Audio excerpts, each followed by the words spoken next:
दोस्तों, मोदी जी का भाषण तो आप लोगों ने सुना होगा।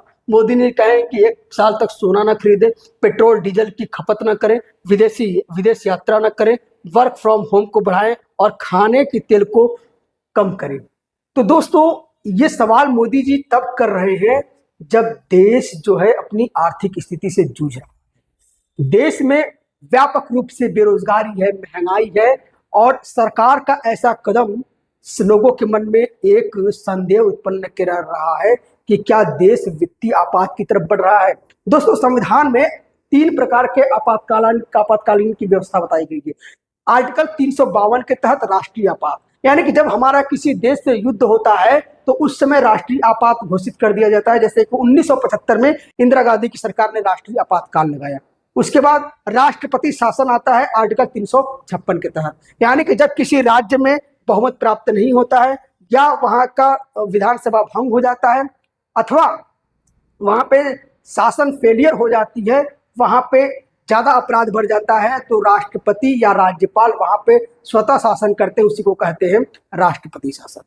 तीसरा जो जिक्र है आर्टिकल 360, जिसको कहते हैं वित्तीय आपात। ध्यान देने वाली बात है कि इन 3 आपातकालों में 2 आपातकाल तो लग गए हैं, राष्ट्रीय आपातकाल लग गया है और हर लगभग 1990 दशक के पहले हर राज्य में 2-3 बार ये राज्य आपातकालीन यानी कि राष्ट्रपति शासन लग चुका था।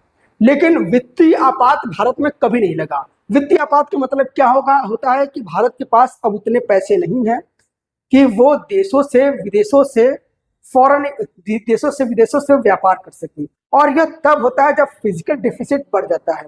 अब फिजिकल डिफिसिट का मतलब होता है राजकोषीय घाटा, यानी कि जब कोई देश किसी दूसरे देश से व्यापार करता है और व्यापार में उसको घाटा हो जाता है और फॉरेन रिजर्व कम हो जाता है, यानी कि विदेशी मुद्रा भारत में जब कम हो जाती है तब ऐसा लगता है वित्तीय आपात। यह स्थिति देश के लिए बड़े खतरनाक होती है। आर्थिक व्यवस्थाएं कमजोर हो जाती है, अर्थव्यवस्था टूट जाता है चरमराकर और देश कंगाली की तरफ बढ़ती है। और ये अचानक से नहीं लगता, ये इसी प्रकार थोड़े थोड़े पाबंदी लगाने के दौरान अचानक से लग जाता है।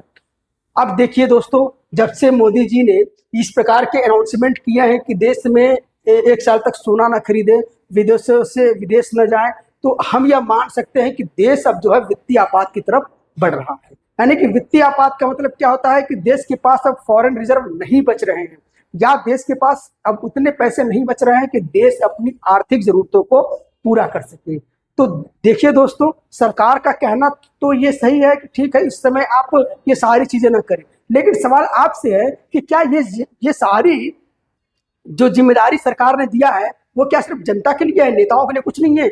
अभी हाल ही में आप देखिए कि बंगाल के चुनाव में, असम के चुनाव में, पुडुचेरी के चुनाव में कितनी ज्यादा स्तर पे प्रचार प्रसार किया गया। हर जगह मोदी जी का फोटो, बैनर और अनावश्यक रूप से गाड़ियां दी गई। हर जगह अनावश्यक रूप से भीड़ जुटा गया। तो क्या ये अनावश्यक खर्च नहीं था? सिर्फ जनता अपनी जरूरतों को पूरा करे तो वो खर्च है। दोस्तों, आप जैसे ही अनाउंसमेंट करते हैं कि सोना खरीदना नहीं चाहिए 1 साल के लिए, बनारस में वहाँ के सोना व्यापारियों का क्या हाल है, आजमगढ़ में सोना व्यापारियों का क्या हाल है, उनसे पूछिए। जब सोना व्यापारी जो है एक दुकान से 20-20 परिवार का घर चल रहा है, तो कैसे इस प्रकार से कदम जो है इकोनॉमी को और कमजोर कर देगा। तो दोस्तों, सवाल सरकार से पूछिए कि अगर देश में आज ऐसी अर्थव्यवस्था है, जब निर्मला रमण जैसी ऐसी इकोनॉमिक्स हमारे देश में अगर है, वित्त मंत्री हमारे देश में है, उस समय भी हमारे देश में अगर ऐसी स्थिति बन रही है, तो सवाल जनता को पूछना चाहिए सरकार से कि आप बताइए इसका जिम्मेदार कौन है। अगर देश में ऐसी स्थिति बनी है तो ऐसी क्यों? फरवरी में आप देखिए 729 जो है फॉरेन जो है डॉलर जो है 729 मिलियन डॉलर हमारे देश में रिजर्व थे, अमेरिकी डॉलर, लेकिन आज देखिए 620 है। यानी कि ये बात सच है कि हमारा फॉरेन रिजर्व कम हो रहा है। अगर इसी ही स्पीड से हमारा फॉरेन रिजर्व कम होता रहेगा तो हमारे पास दूसरे देशों से तेल और गैस खरीदने तक के पैसे नहीं बचेंगी, और ऐसे में हमें मजबूरी में अमेरिका हो गया, चीन हो गया या रूस हो गया, किसी दूसरे देशों के सामने नतमस्तक होना पड़ेगा। और नतमस्तक कोई ऐसा नहीं होता है, समझौता होता है, डील होता है, हमारे देश की कोई सीमा अखंडित किया जाता है, तो हमारे देश की बड़ी भयावह स्थिति है। हमें आपको आवाज उठाना चाहिए कि आज देश की जो स्थिति है उसका जिम्मेदार कौन है। हमें सिर्फ 5 किलो राशन के पीछे नहीं, शिक्षा के पीछे भागना है। हमें सिर्फ सवाल करना है। लोकतंत्र में सवाल जब तक नहीं पूछा जाएगा, सरकार की जवाबदेहिता तय नहीं की जाएगी, तब तक वास्तविक लोकतंत्र आपके पास नहीं है, बस चुनावी खेल ही होता रहा है। तो आपको सरकार से सवाल पूछना है और राइट टू इक्वलिटी यानी कि आर्टिकल 14 का याद दिलाना है। ये सारी जो देश की स्थिति बनी हुई है, ये सिर्फ नेताओं की वजह से हुआ है। ये एक प्रयोग भी है। ध्यान दीजिए, कोरोना में थाली बजवाया गया, आपसे दीपक जलवाया गया, जबकि थाली और दीपक का कोरोना से कोई लेना देना नहीं था। लेकिन ये प्रयोग था कि क्या मेरे कहने से पूरी जनता एक बार चल रही है, और उसी मूर्खपना के कारण 2024 में सरकार बनाया गया। आज फिर प्रयोग हो रहा है 2029 का, आज फिर प्रयोग हो रहा है 2027 का। आप ऐसे ही सोना खरीदना बंद करिए, ऐसे ही पेट्रोल को कम करना बंद करिए। ये प्रयोग है, ये एक प्रयोग है कि आपको कैसे मूर्ख बनाकर सत्ता में आया जा सकता है।